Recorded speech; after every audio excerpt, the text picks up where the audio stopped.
Planning, understanding, practicing, and reviewing. I was a regular student who applied this 4-phase method and ended up in the top 0.15% of my state, or ended up with a 99.85 ATAR if you know what that is.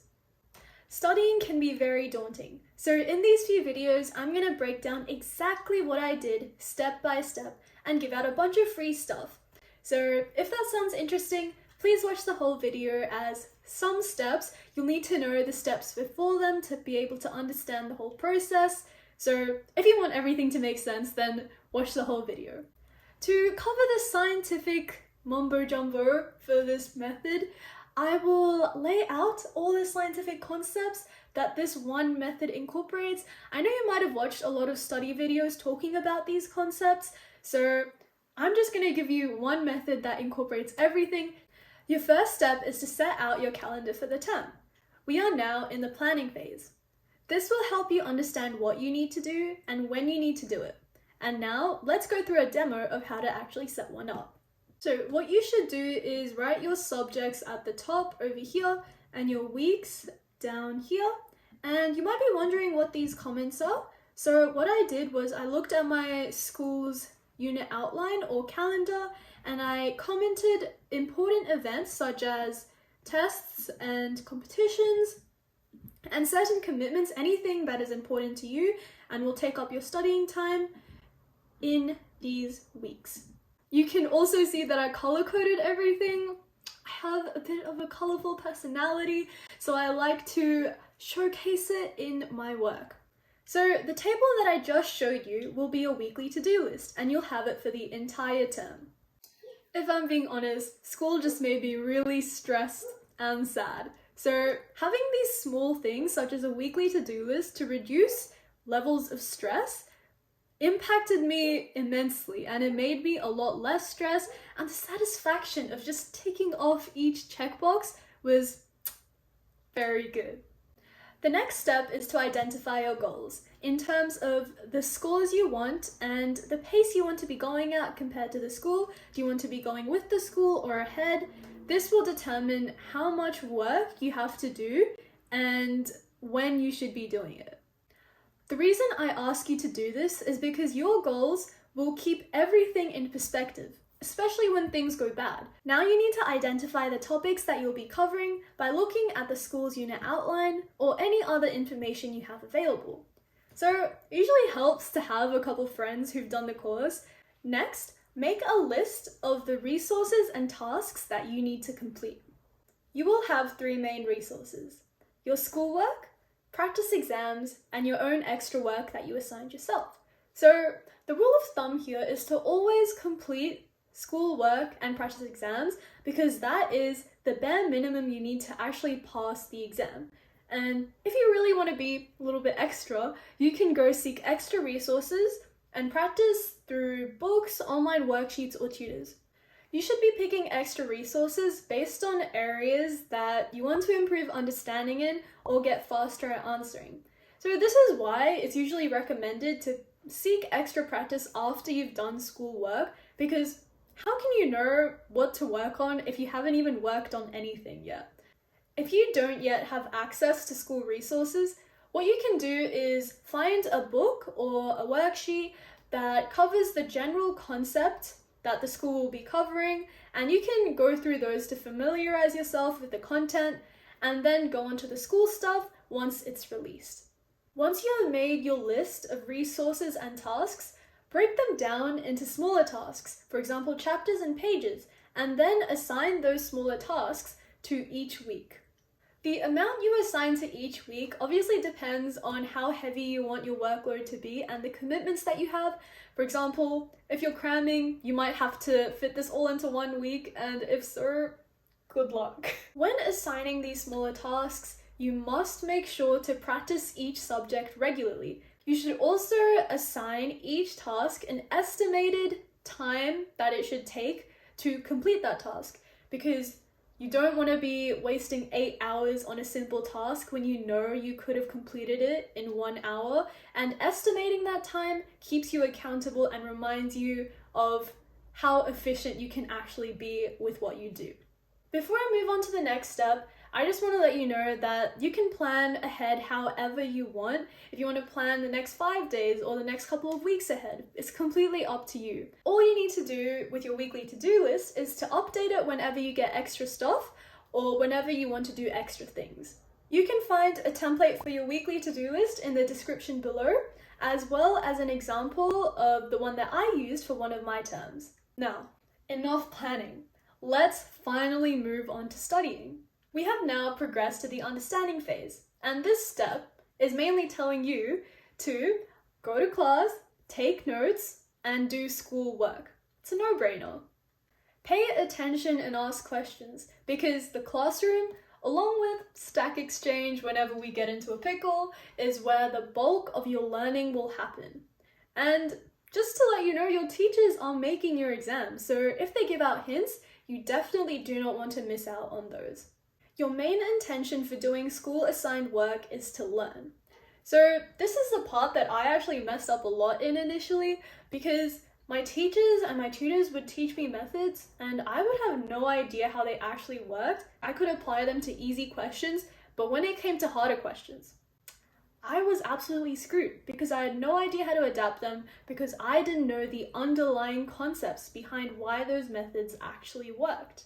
That's why I want your goal to be to understand how and why everything in your topic works. It's going to be hard, but trust me, it will make you so much more confident and prepared for your exams. Don't feel like you need to do every single question on your worksheets. Just do what you think is important for you. And when doing these questions, you want to be highlighting any questions that you get wrong or are unsure about and writing down any useful tips in a notebook or scrap piece of paper, which you will come back to in your review phase. Whenever you sit down for a study session, all you need to do is to pick a task from your weekly to-do list that you need to complete and just get on it. The benefit of weekly to-do lists is that it provides so much flexibility, especially at the beginning of the term when you don't know if anything unexpected is going to happen, if you break your leg or if you have a major sports event. It accounts for all of those and you can shift things around very easily in your weekly to-do list. If you want an in-depth video on how to actually study and take notes, then you can check out my how to study video. In the end of this understanding phase, we see that understanding comes from learning the concept, applying the concept, and then learning from mistakes. The high scores you want come from increasing this understanding, developing strategies, and increasing speed through lots and lots of practice. This is where you should seek extra practice, which comprises the bulk of my practice phase. When doing extra practice that you assigned in your to-do list, you should still have an intention behind why you are doing this extra practice, and that intention is usually one of these. For example, I did hard questions to target my understanding and easy questions to build my speed. This was an absolute game changer because it made me so much more efficient. The relevance and purpose behind every question that you do is just as important, if not more, than the quantity of questions that you do. In the end, you want to do enough questions to boost your confidence, but not too much, so you can actually review everything. So don't overdo it, and focus on what will make up the bulk of your exams.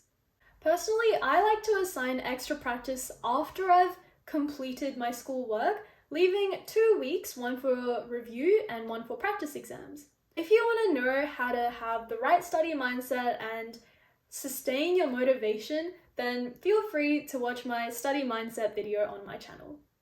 The resources I used for extra practice are all in the description below, and I've also included a link that will take you to all my notes that I made and used for my exams, which you can purchase if you would like. Now we have finally arrived at the review phase, which for me is the first of my last 2 weeks before exams. This is where you should reattempt all the questions you got wrong in the practice phase and consolidate all concepts. The review phase is all about solidifying everything you did in the understanding phase. So that means proving any formula that you used and being able to explain all concepts to your 5-year-old cousin. You should not only know how things work, but why things work.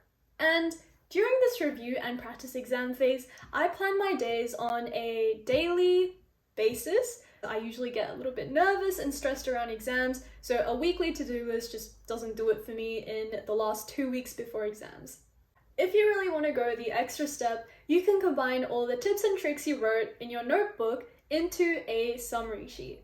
This helped me a lot before exams because I would just get paranoid that when I walk into the exam, I'm going to forget everything that I learned, and having the summary sheet to go over before the exam made sure that I knew how to solve all the questions that could be asked of me. Now, let me run you through how to make one yourself. The first step is to list all the topics that you've covered. Second step is to go through each topic, write down any formulae that you learned, any concepts that you need to remember, and any tips or tricks that you have for that specific topic. And then the last step is to write general tips and tricks you have for the entire subject as a whole, as well as exam strategies that you've picked up.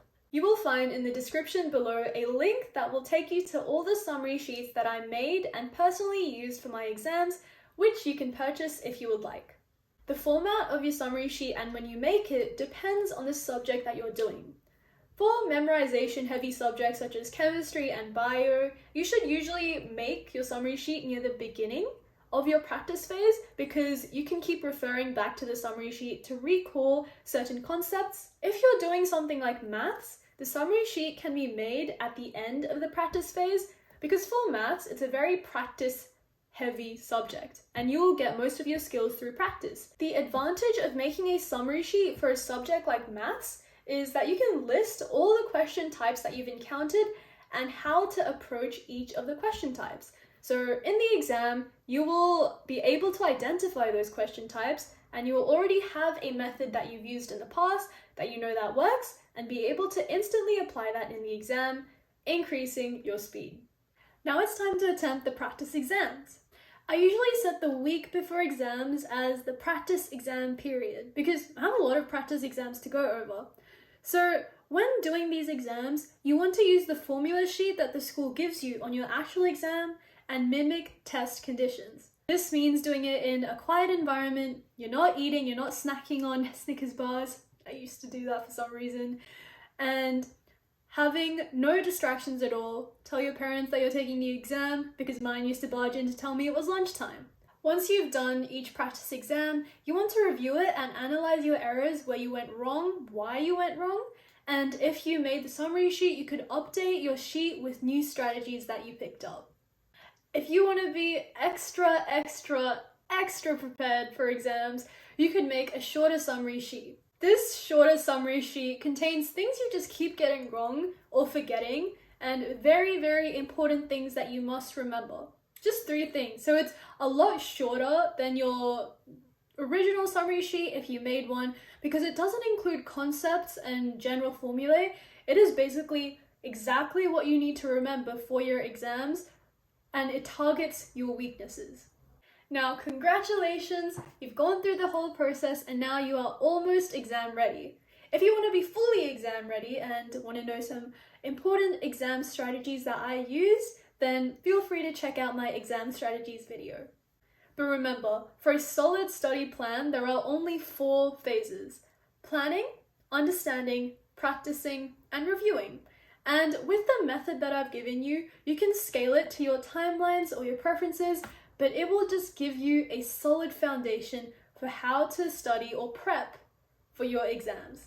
Now you can check out the rest of my study playlist where I go over scientifically based study techniques, mindset and motivation tips, and exam strategies that will overall set you up for success in academics. Before you go, I just want to let you know that studying effectively is just as good, if not even better, than just being smart. With that being said, I wish you guys the best of luck for your exams and hope this video helped you out. Thank you for watching, and remember, have faith in your hard work.